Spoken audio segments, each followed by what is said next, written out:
Pecahnya kerajaan itu, 1 Raja-Raja 12 ayat 1 sampai 24. Kemudian Rehabeam pergi ke Sikem, sebab seluruh Israel telah datang ke Sikem untuk menobatkan dia menjadi raja. Segera sesudah hal itu kedengaran kepada Yerobeam bin Nebat, pada waktu itu dia masih ada di Mesir, sebab ia melarikan diri ke sana dari hadapan Raja Salomo. Maka kembalilah ia dari Mesir. Orang menyuruh memanggil dia, lalu datanglah Yerobeam dengan segenap jemaah Israel dan berkata kepada Rehabeam, "Ayahmu telah memberatkan tanggungan kami, maka sekarang ringankanlah pekerjaan yang sukar yang dibebankan ayahmu dan tanggungan yang berat yang dipikulkannya kepada kami, supaya kami menjadi hambamu." Tetapi ia menjawab mereka, "Pergilah sampai lusa, kemudian kembalilah kepadaku." Lalu pergilah rakyat itu. Sesudah itu Rehabeam meminta nasihat dari para tua-tua yang selama hidup Salomo mendampingi Salomo ayahnya. Katanya, "Apakah nasihatmu untuk menjawab rakyat itu?" Kata mereka, "Jika hari ini engkau mau menjadi hamba rakyat, mau mengabdi kepada mereka dan menjawab mereka dengan kata-kata yang baik, maka mereka menjadi hamba-hambamu sepanjang waktu." Tetapi ia mengabaikan nasihat yang diberikan para tua-tua itu. Lalu ia meminta nasihat kepada orang-orang muda yang sebaya dengan dia dan yang mendampinginya.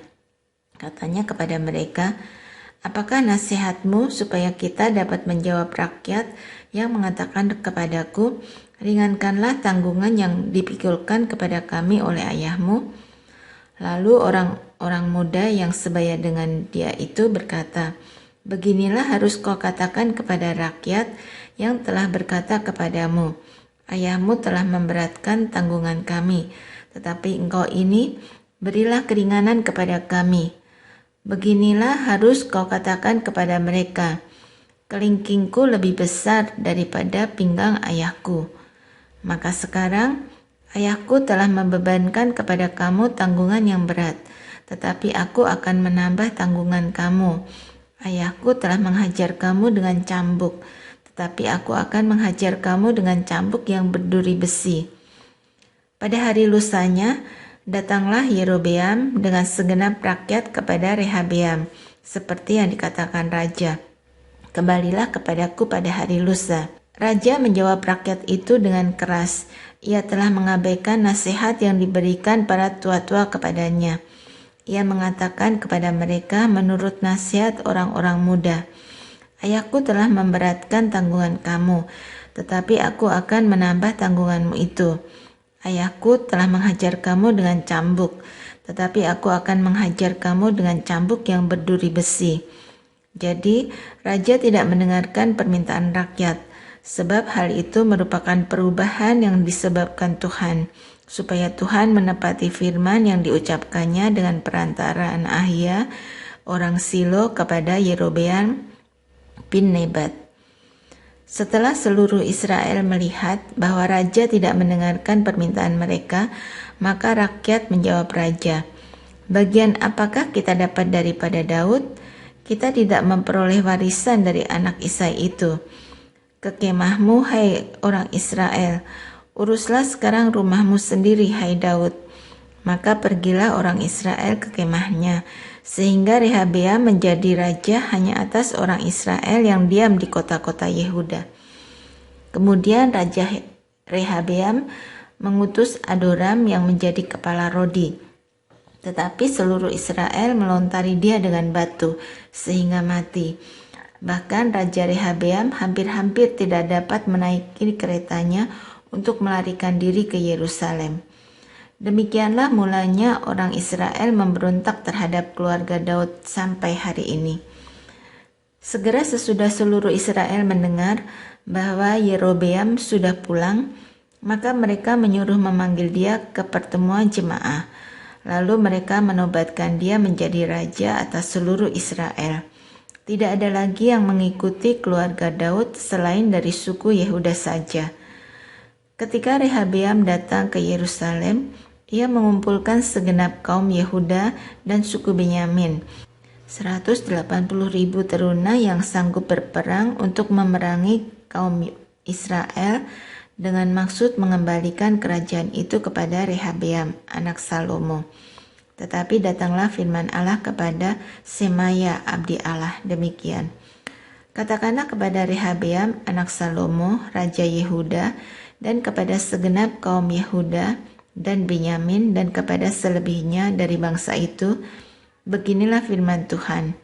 Janganlah kamu maju dan janganlah kamu berperang melawan saudara-saudaramu orang Israel. Pulanglah masing-masing ke rumahnya, sebab akulah yang menyebabkan hal ini terjadi. Maka mereka mendengarkan firman Tuhan dan pergilah mereka pulang sesuai dengan firman Tuhan itu. Yerobeam memulai ibadah baru. 1 Raja-Raja 12 ayat 25-33. Kemudian Yerobeam memperkuat Sikem di pegunungan Efraim, lalu diam di sana. Ia keluar dari sana lalu memperkuat Penuel. Maka berkatalah Yerobeam dalam hatinya, kini mungkin kerajaan itu kembali kepada keluarga Daud. Jika bangsa itu pergi mempersembahkan korban sembelihan di rumah Tuhan di Yerusalem, maka tentulah hati bangsa ini akan berbalik kepada Tuhan mereka, yaitu Rehabeam, Raja Yehuda. Kemudian mereka akan membunuh aku dan akan kembali kepada Rehabeam, Raja Yehuda.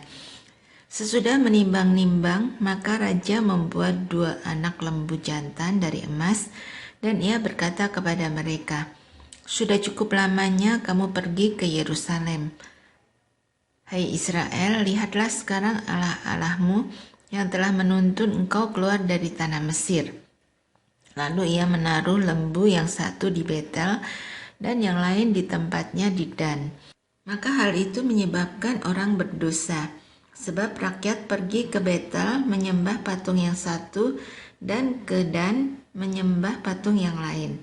Ia membuat juga kuil-kuil di atas bukit-bukit pengorbanan dan mengangkat imam-imam dari kalangan rakyat yang bukan dari Bani Lewi. Kemudian Yerobeam menentukan suatu hari raya pada hari yang ke-15 bulan ke-8, sama seperti hari raya yang di Yehuda, dan ia sendiri naik tangga mezbah itu. Begitulah dibuatnya di Betel, yakni ia mempersembahkan korban kepada anak-anak lembu yang telah dibuatnya itu, dan ia menugaskan di Betel imam-imam bukit pengorbanan yang telah diangkatnya. Ia naik tangga mezbah yang dibuatnya di Betel itu pada hari yang ke-15 dalam bulan yang ke-8, dalam bulan yang telah direncanakannya dalam hatinya sendiri. Ia menentukan suatu hari raya bagi orang Israel, dan ia naik tangga mezbah itu untuk membakar korban. Abdi Allah dari Yehuda, 1 Raja-Raja 13 ayat 1-34. Sedang Yerobeam berdiri di atas mezbah itu sambil membakar korban, maka atas perintah Tuhan datanglah seorang abdi Allah dari Yehuda ke Betel. Lalu atas perintah Tuhan berserulah orang itu terhadap mezbah itu, katanya, hai mezbah, beginilah firman Tuhan, bahwasanya seorang anak akan lahir pada keluarga Daud, Yosia namanya. Ia akan menyembelih di atasmu imam-imam bukit pengorbanan yang membakar korban di atasmu. Juga tulang-tulang manusia akan dibakar di atasmu.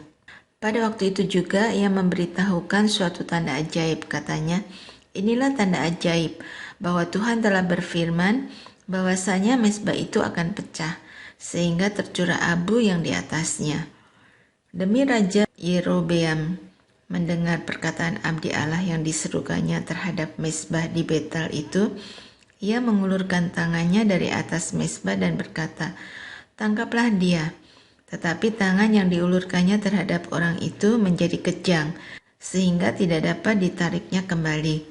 Mezbah itu pun pecahlah, sehingga abu yang di atasnya tercurah sesuai dengan tanda ajaib yang diberitahukan abdi Allah itu atas perintah Tuhan. Lalu berbicaralah raja dan berkata kepada abdi Allah itu, Mohonkanlah belas kasihan Tuhan Allahmu, dan berdoalah untukku, supaya tanganku dapat kembali. Dan abdi Allah itu memohonkan belas kasihan Tuhan, maka tangan raja itu dapat kembali dan menjadi seperti semula. Kemudian berbicaralah raja kepada abdi Allah itu, "Marilah bersama-sama dengan aku ke rumah. Segarkanlah badanmu, sesudah itu aku hendak memberikan suatu hadiah kepadamu."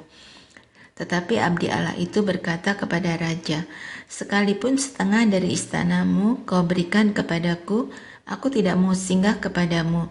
Juga aku tidak mau makan roti atau minum air di tempat ini. Sebab beginilah diperintahkan kepadaku atas firman Tuhan, jangan makan roti atau minum air, dan jangan kembali melalui jalan yang telah kau tempuh itu."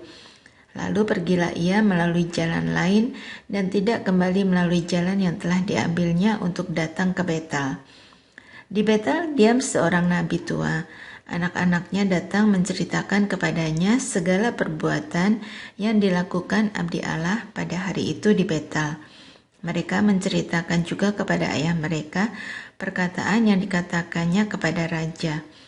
Kemudian ayah mereka bertanya, "Dari jalan manakah ia pergi?" Lalu anak-anaknya menunjukkan kepadanya jalan yang diambil abdi Allah yang datang dari Yehuda itu. Ia berkata kepada anak-anaknya, "Pelanai keledai bagiku." Mereka mempelanai keledai baginya, lalu ia menunggangnya. Dan pergi mengikuti abdi Allah itu dan mendapatinya duduk di bawah sebuah pohon besar. Ia bertanya kepadanya, "Engkaukah abdi Allah yang telah datang dari Yehuda?" Jawabnya, "Ya, akulah itu." Katanya kepadanya, "Marilah bersama-sama aku ke rumah untuk makan roti." Tetapi jawabnya, "Aku tidak dapat kembali bersama-sama engkau dan singgah kepadamu. Aku tidak dapat makan roti atau minum air bersama-sama dengan engkau di tempat ini. Sebab telah diperintahkan kepadaku atas firman Tuhan, jangan makan roti atau minum air di sana. Jangan berjalan pulang melalui jalan yang telah kau ambil itu." Lalu jawabnya kepadanya, "Aku pun seorang nabi juga seperti engkau. Dan atas perintah Tuhan, seorang malaikat telah berkata kepadaku, bahwa dia pulang bersama-sama engkau ke rumahmu, supaya ia makan roti dan minum air." Tetapi ia berbohong kepadanya. Kemudian orang itu kembali bersama-sama dia, lalu makan roti dan minum air di rumahnya. Sedang mereka duduk menghadapi meja, datanglah firman Tuhan kepada nabi yang telah membawa dia pulang. Ia berseru kepada abdi Allah yang telah datang dari Yehuda, "Beginilah firman Tuhan, karena engkau telah memberontak terhadap titah Tuhan dan tidak berpegang pada segala perintah yang diperintahkan kepadamu oleh Tuhan Allahmu, tetapi kembali dan makan roti dan minum air di tempat ini, walaupun ia telah berfirman kepadamu, jangan makan roti atau minum air, maka mayatmu tidak akan masuk ke dalam kubur nenek moyangmu." Setelah orang itu makan roti dan minum air, dipelanailah keledai baginya. Orang itu pergi, tetapi di tengah jalan ia diserang seekor singa dan mati diterkam. Mayatnya tercampak di jalan dan keledai itu berdiri di sampingnya. Singa itu pun berdiri di samping mayat itu. Orang-orang yang lewat melihat mayat itu tercampak di jalan dan singa berdiri di sampingnya, dan mereka menceritakannya di kota tempat kediaman nabi tua itu. Ketika hal itu kedengaran kepada nabi yang telah membujuk dia berbalik kepadanya, ia berkata, "Dialah abdi Allah yang telah memberontak terhadap titah Tuhan. Tuhan menyerahkan dia kepada singa yang mencabik dan membuatnya sesuai dengan firman Tuhan yang diucapkannya kepadanya." Lalu berbicaralah ia kepada anak-anaknya, "Pelanailah keledai bagiku," dan mereka mempelanainya. Kemudian ia pergi dan menemukan mayat orang itu tercampak di jalan, sedang keledai dan singa berdiri di sampingnya. Singa itu tidak memakan mayat itu dan tidak mencabik keledai itu. Nabi tua itu mengangkat mayat abdi Allah itu, menaruhnya ke atas keledai, dan membawanya kembali ke kotanya sendiri untuk diratapi dan dikuburkan. Mayat orang itu dikuburkannya di dalam kuburnya sendiri, maka diratapinya dia, "Wahai saudaraku." Setelah ia menguburkannya, ia berkata kepada anak-anaknya, "Kalau aku mati, kuburkanlah aku dalam kubur ini bersama dengan abdi Allah itu, dan taruhlah tulang-tulangku di sisi tulang-tulangnya. Sebab perkataan yang atas perintah Tuhan telah disuruhkannya terhadap mezbah yang di Betel itu, dan terhadap segala kuil di bukit-bukit pengorbanan yang di kota-kota Samaria akan betul-betul terjadi." Sesudah peristiwa itu pun, Yerobeam tidak berbalik dari kelakuannya yang jahat itu, tetapi mengangkat pula imam-imam dari kalangan rakyat untuk bukit-bukit pengorbanan. Siapa yang mau saja ditabiskannya menjadi imam untuk bukit-bukit pengorbanan. Dan tindakan itu menjadi dosa bagi keluarga Yerobeam, sehingga mereka dilenyapkan dan dipunahkan dari muka bumi. Sambungan riwayat Yerobeam, 1 Raja-Raja 14 ayat 1 sampai 20. Pada waktu itu, Abia, anak Yerobeam, jatuh sakit. Lalu Yerobeam berkata kepada istrinya, "Berkemaslah, menyamarlah supaya jangan diketahui orang bahwa engkau istri Yerobeam, dan pergilah ke Silo. Bukankah di sana tinggal Nabi Ahia? Dialah yang telah mengatakan tentang aku, bahwa aku akan menjadi raja atas bangsa ini. Bawalah 10 roti, kue kismis, dan sebuli-buli air madu, dan pergilah kepadanya. Dia akan memberitahukan kepadamu apa yang akan terjadi dengan anak ini." Istri Yerobeam berbuat demikian. Ia berkemas, pergi ke Silo, dan masuk ke rumah Ahia. Ahia tidak dapat melihat lagi, sebab matanya sudah kabur karena ia sudah tua. Tetapi Tuhan telah berfirman kepada Ahia, bahwasanya istri Yerobeam datang untuk menanyakan kepadamu perihal anaknya, sebab anak itu sedang sakit. Begini-begini harus kau katakan kepadanya. Ketika perempuan itu masuk, berbuatlah ia seolah-olah ia orang lain. Tetapi segera sesudah Ahia mendengar bunyi langkah perempuan itu, sementara melangkah masuk pintu, berkatalah ia, "Masuklah, hai istri Yerobeam. Mengapakah engkau berbuat seolah-olah engkau orang lain? Aku disuruh menyampaikan pesan yang keras kepadamu. Pergilah, katakan kepada Yerobeam, beginilah firman Tuhan Allah Israel. Aku telah meninggikan engkau dari tengah-tengah bangsa itu, dan mengangkat engkau menjadi raja atas umatku Israel. Aku telah mengoyakkan kerajaan dari keluarga Daud dan memberikannya kepadamu. Tetapi engkau tidak seperti hambaku Daud yang tetap menaati segala perintahku dan mengikuti aku dengan segenap hatinya, dan hanya melakukan apa yang benar di mataku. Sebab engkau telah melakukan perbuatan jahat lebih dari semua orang yang mendahului engkau, dan telah membuat bagimu Allah lain dan patung-patung tuangan, sehingga engkau menimbulkan sakit hatiku, bahkan engkau telah membelakangi aku. Maka aku akan mendatangkan malapetaka kepada keluarga Yerobeam. Aku akan melenyapkan daripada Yerobeam setiap anak laki-laki, baik yang tinggi maupun yang rendah kedudukannya di Israel.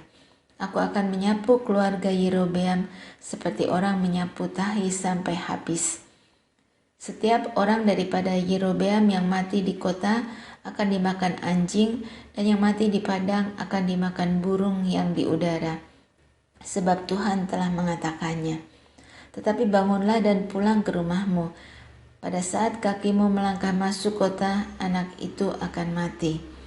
Seluruh Israel akan meratapi dia dan menguburkan dia, sebab hanya dialah daripada keluarga Yerobeam yang akan mendapat kubur.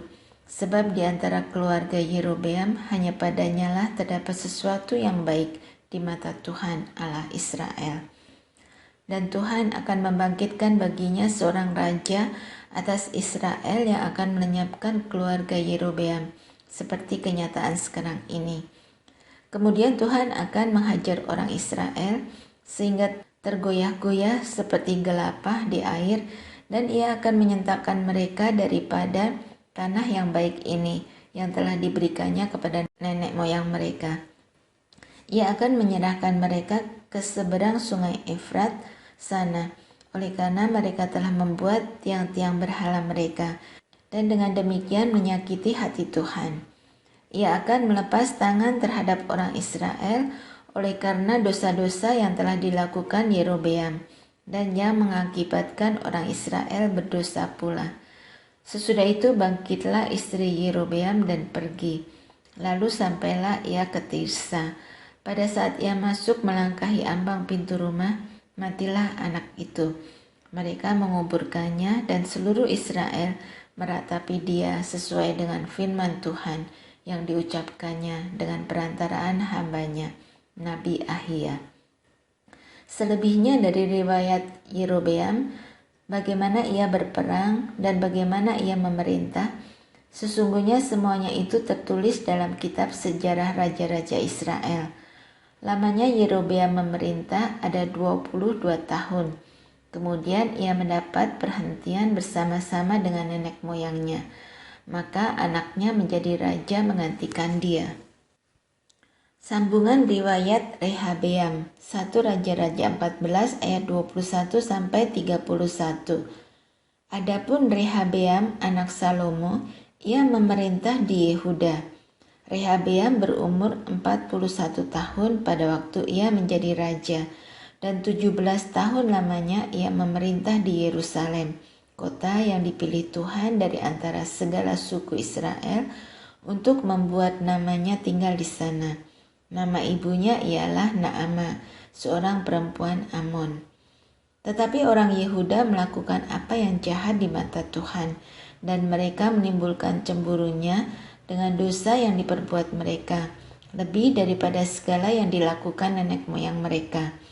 Sebab mereka pun juga mendirikan tempat-tempat pengorbanan dan tugu-tugu berhala dan tiang-tiang berhala di atas setiap bukit yang tinggi dan di bawah setiap pohon yang rimbun. Bahkan ada pelacuran bakti di negeri itu. Mereka berlaku sesuai dengan segala perbuatan keji bangsa-bangsa yang telah dihalau Tuhan dari orang Israel. Tetapi pada tahun kelima, zaman Raja Rehabeam, majulah Sisak, Raja Mesir menyerang Yerusalem. Ia merampas barang-barang perbendaharaan rumah Tuhan dan barang-barang perbendaharaan rumah raja. Semuanya dirampasnya. Ia merampas juga segala perisai emas yang dibuat Salomo. Sebagai gantinya, Raja Rehabeam membuat perisai-perisai tembaga yang dipercayakannya kepada pemimpin-pemimpin bentara yang menjaga pintu istana raja. Setiap kali raja masuk ke rumah Tuhan, bentara-bentara membawa masuk perisai-perisai itu, dan mereka pula yang mengembalikan ke kamar jaga para bentara. Selebihnya dari riwayat Rehabeam dan segala yang dilakukannya, bukankah semuanya itu tertulis dalam kitab sejarah raja-raja Yehuda? Dan terus-menerus perang ada antara Rehabeam dan Yerobeam. Kemudian Rehabeam mendapat perhentian bersama-sama dengan nenek moyangnya, dan ia dikuburkan di samping nenek moyangnya di kota Daud. Nama ibunya ialah Naamah, seorang perempuan Amon. Maka Abiam anaknya menjadi raja menggantikan dia.